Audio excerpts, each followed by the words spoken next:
back with another video, and today we are going to talk about my bullet journal for 2022. So in 2021, I did my first full bullet journal, and I used an Archer and Olive bullet journal that had 192 pages. It was sparkly cover, really nice. I really enjoyed the process, but I did find that I wanted something with a few more pages because by the time I did my pen testing and did like I didn't have an index in it and some of the other things because I really wanted the way that I set my bullet journal up to last for the whole 12 months of the year, and I found that I needed a few more pages. And so even then I was looking for other journals other than the Archer and Olive journal, and I came across this company called Vivid Scribbles. And again, this isn't a paid promotion. I bought this with my own money. I think that's the name of the company. Yeah, Vivid Scribbles. Right? It's hard to see, but right there it says Vivid Scribbles. But so I bought this. It was like $25. It was not nearly as expensive as the Archer and Olive journal that I purchased last year. So I'm just going to talk a little bit about the journal and how I'm setting it up this year and my initial thoughts. And I will probably do at least a mid-year update on what I'm thinking about this journal. So initially, the cover is like a linen. I'm worried because I picked a light colored journal that it's going to be a lot harder to keep nice, but I am excited. It still has the nice loop. This loop feels very sturdy, and it's got this nice pen loop. I won't use the pen loop just because I carry around like a little pen case with the stuff in it that I use for my bullet journal.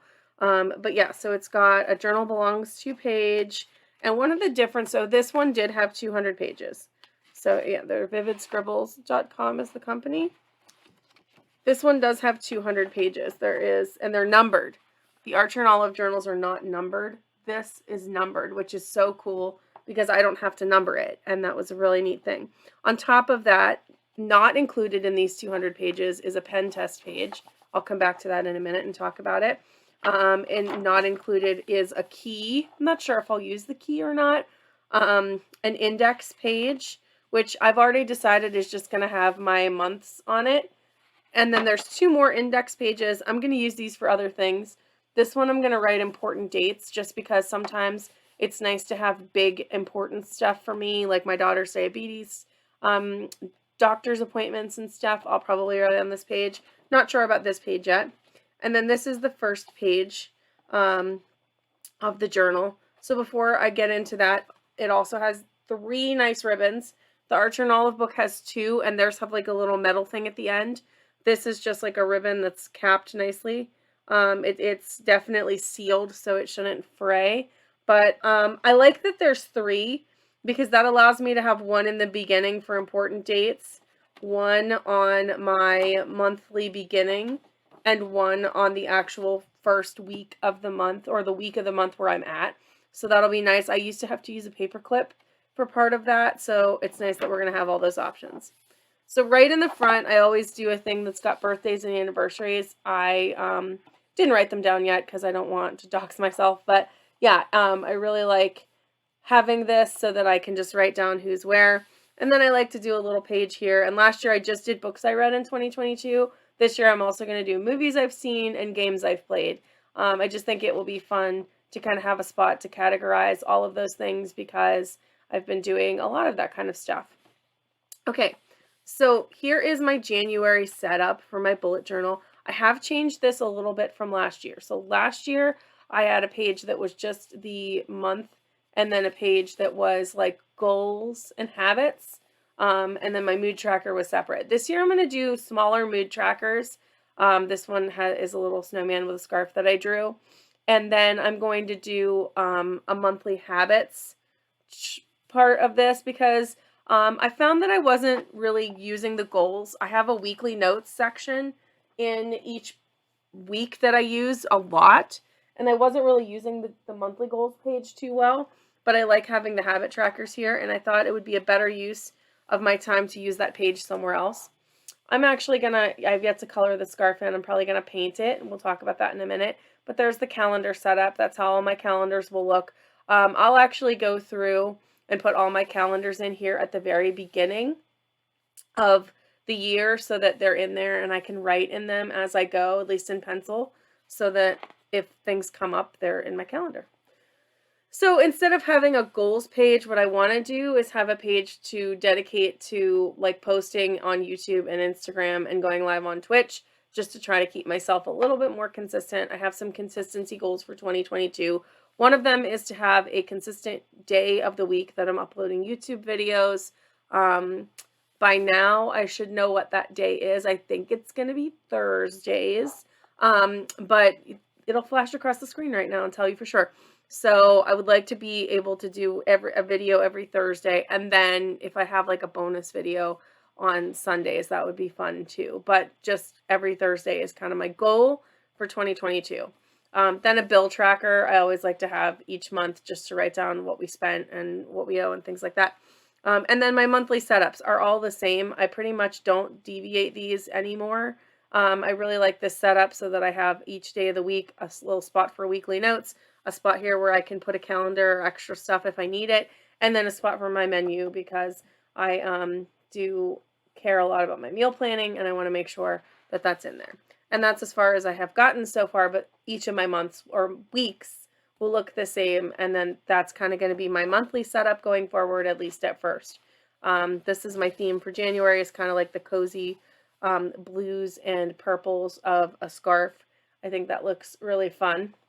So then let's talk about the pen test that we did on the back here.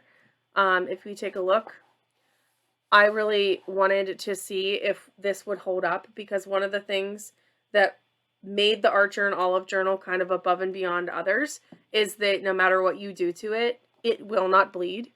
And so I wanted to see if this book would be similar. So I did my Zig Vellum Writer and my Tombow Fudenosuke pen. Those two pens are like the black pens I probably use the most because they go underneath water-based stuff really well. They do not move, so they were really good. You can see anything that's on this page, there's just a mild amount of ghosting right here, and that was with 5 passes of this Pentel Touch pen, which is probably the juiciest pen that I have, even more than these Tombow ABT felt tips. I feel like the Pentel Touch always bleeds before that. I have a Zig Clean Color Dot Metallic, a Zig Clean Color Dot in like a light gray. I wanted to test some really bold colors and some really lighter colors just to see. So far, so good. I haven't had any bleeding. I have not tested gouache or Poscas yet on here, but if the watercolors didn't bleed, which, spoiler alert, take a look, they did not bleed. They didn't really even ghost. Like, I'll hold it up so you can see. You can see where the water was, just like the marks of it, but it's not ghosted on this other side. It should only be able to be seen because it buckles a little bit, but it's not watercolor paper, so that's not a terribly big surprise. But I tried with my Rosa watercolors and my Viviva color sheets just to do one that I knew was pigment-based and one that was dye-based because I wanted to see if there was a difference. And I did 1 wash and then 2 washes. I can't imagine a scenario where in my bullet journal I'm doing more than 2 washes with a watercolor.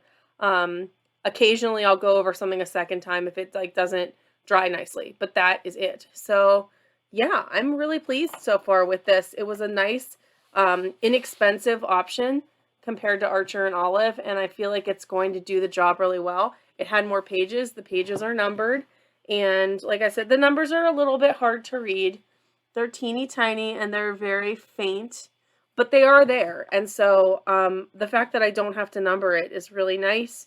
And yeah, I'm really pleased so far with how this is going to go and how it's set up. I will update you guys as I go. I'll finish out the video just by, I'm going to go through and paint the scarf. I thought would be a fun little way to exit the video today.